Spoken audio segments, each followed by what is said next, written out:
So, my dear friends, time for questions, comments, thoughts. And I've already received one question, which I will start with. Till the time you can put your questions in the chat box, and Captain Joy can then tell me those questions. So the question is, how do I stay positive throughout the day? How to have a positive outlook in everything? So when I received this question, I quickly jotted down some points, and I will bring those points to you. So firstly, it is important to understand that positive thinking, positive outlook does not mean that you ignore the unpleasant situations of life. It does not mean that you are saying, oh, there is no unpleasantness in my life, there is no sickness, there is no dirt, there is no difficulty. You are not ignoring all of that. You are facing, you are acknowledging all of that. And then you are trying to find out positive solutions to those problems. You are addressing those situations in a more reproductive way, more powerful way. So it is important that we first understand and acknowledge that there are certain thoughts in our mind which take us into negative state of thoughts, and then there is a whirlpool of emotion around, and then we are caught up in that trap. So it is important first to be alert and aware of where your energy is going, where your attention is going, where your thoughts are going. You have to be immensely alert about your own thoughts and emotion. And as soon as you catch yourself going downward spiral, there are certain things that you can do. The easiest and the fastest way is to take control of your body, because the body responds immediately to the energy of the astral body and the attention of the mind. So where is your mind going? What are the kind of thoughts? So immediately, as soon as you realize that, oh, I'm going into a low negative spiral, and this will take me to a further whirlpool of negative thoughts, and I will lose my optimism, I will go into pessimism, right there and then straighten up your spine. Right there and then take a double breath. And do that multiple times. Do your energization exercise, do your super conscious living exercise, do deep pranayams. What pranayam will do, it will immediately take your energy from the lower chakras and bring it to the higher chakras. And the moment your level of attention goes from the lower to the higher chakras, automatically the thoughts that you give out and receive from the universe will change. The frequency will change. You will automatically start to draw positive thoughts from the universe. So firstly, attend to your body on a regular basis. Regular exercise, it is very, very important. Don't just think that you will sit in the corner and meditate the whole day. You will not be able to.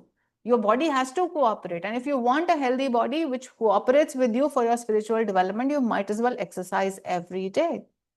And this is what I tell my patients so many times. There are so many patients who don't want to exercise. And I tell them that the only day you should not exercise is the only day you don't eat. So if you don't eat, then don't exercise. And practically, no people, it's difficult for people to fast. So why fast on exercise? You must exercise every day as much as you can. In the sense, of course, you know that 30-40 minutes is optimum and so on. So not shifting the direction of the conversation. Exercise is important. Energization exercise is super important.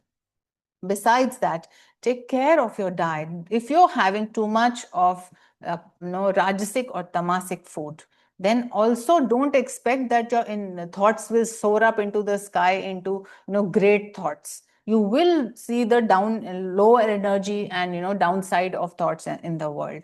So therefore your food has to be balanced, it has to be nutritious, it has to be sattvic, and that because the food has a direct effect on the body and mind. So once these things, basic things, are taken care of, then comes the next most important thing.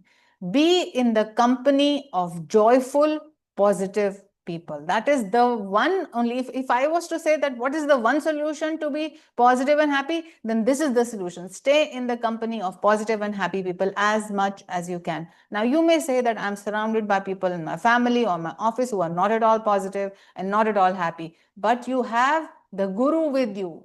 Let the guru be your company. Let the saints be your company. Read from their books. Listen to their voice. Listen to high spiritual music. Check the thoughts that you are thinking. They are your company. Keep happy thoughts. Do happy affirmations. And I've brought out a wonderful affirmation by Master on this. And the self-talk is very important. The mind keeps talking to itself. Oh, I'm not in a good mood today. Oh, I'm feeling low today. Oh, I'm not a worthy person. Oh, I'm not so confident. So check this self-talk. Instead, what should do you talk to yourself? This is what Master says. Listen to it carefully. He says, this is an affirmation for psychological success. He says, tell yourself, I am brave, I am strong. Perfume of success thoughts blows in me, blows in me. I am cool, I am calm. I am sweet, I am kind. I am love and sympathy. I am charming and magnetic. I am pleased with all. I wipe away all tears and fears. I have no enemy. I am the friend of all. I'll repeat this affirmation once again. I am brave, I am strong. Perfume of success thoughts blows in me, blows in me. I am cool, I am calm. I am sweet, I am kind. I am love and sympathy. I am charming and magnetic. I am pleased with all. I wipe away all tears and fears. I have no enemy. I am the friend of all.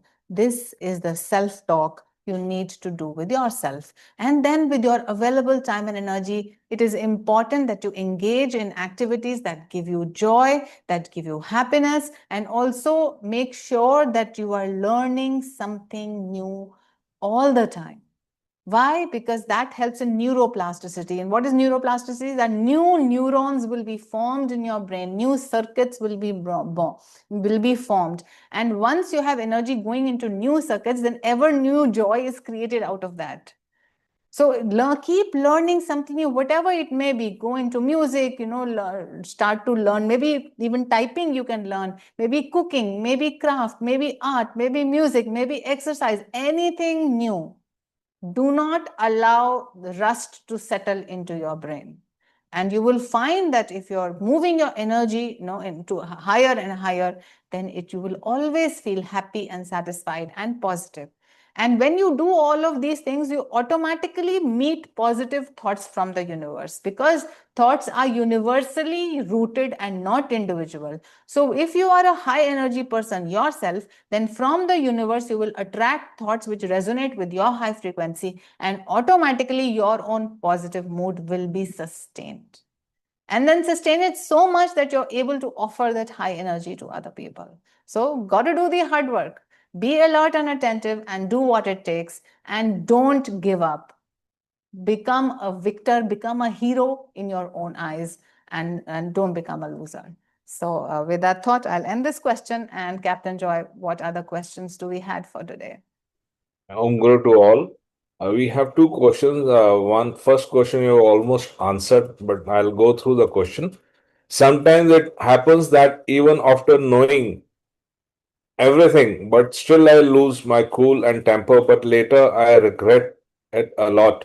Although, as per my self analysis, the frequency of such instances has reduced a lot, but it still happens. How could I perfect it sooner? That's an amazing question, very practical question. It is true for each one of us, because each one of us is trying to improve in certain areas of our life.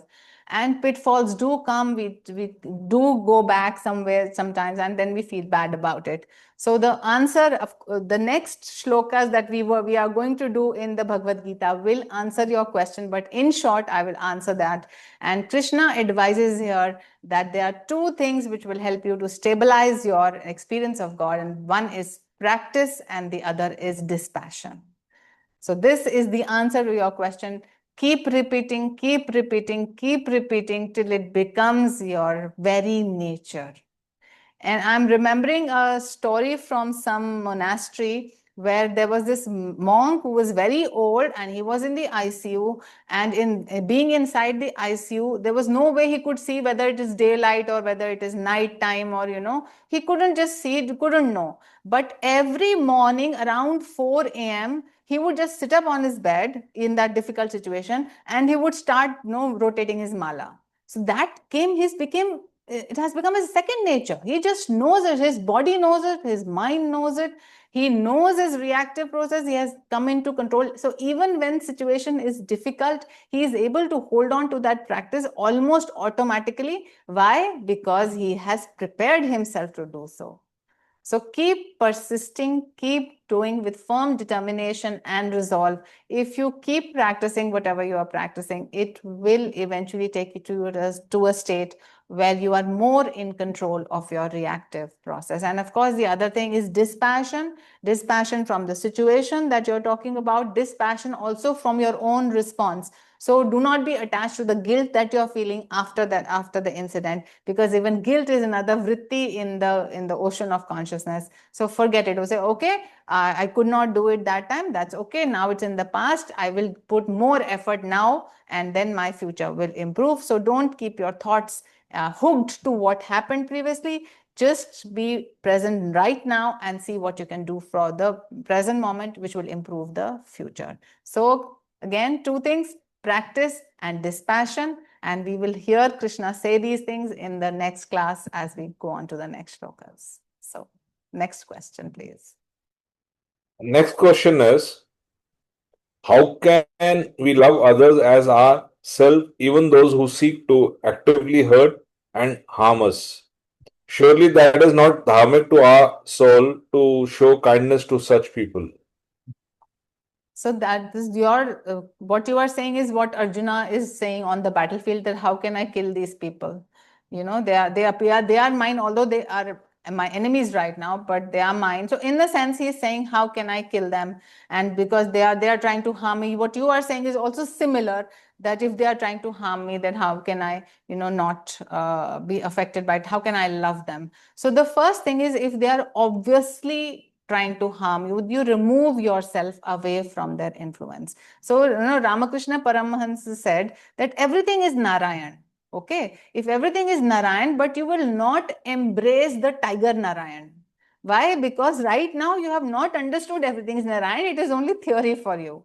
The day it becomes true for you that you are Narayan and the tiger is Narayan, the tiger will not harm you. It is because you have not understood that God is pervading everything. That is why you perceive the other person as an enemy. So therefore, leave him aside. Do not step into his way.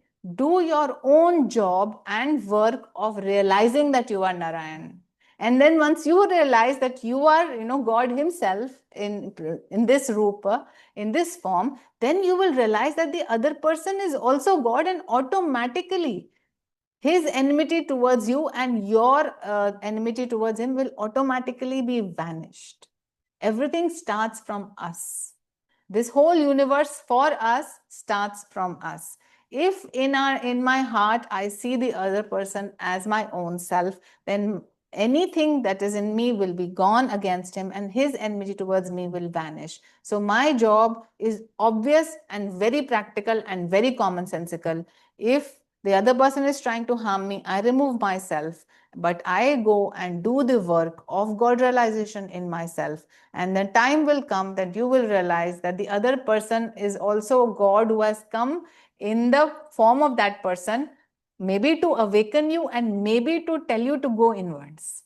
So God in the form of so many people comes to us, then most of us tell us that we should go inwards, that we should not go outwards. So go inwards into yourself, realize your own divinity, and you will realize their divinity, and the love of the soul will automatically blossom. You will have to do nothing. Automatically, the enmity will be resolved. So it's just that we have to go within and work on our own self. That is the only way out. The way in is the way out. Okay. Thank you very much. Okay, so I guess we are done for the day, and I'll take leave, and we will end today's class, and we shall meet on Monday for our next meditation session. So God bless us all. Jai Guru Om.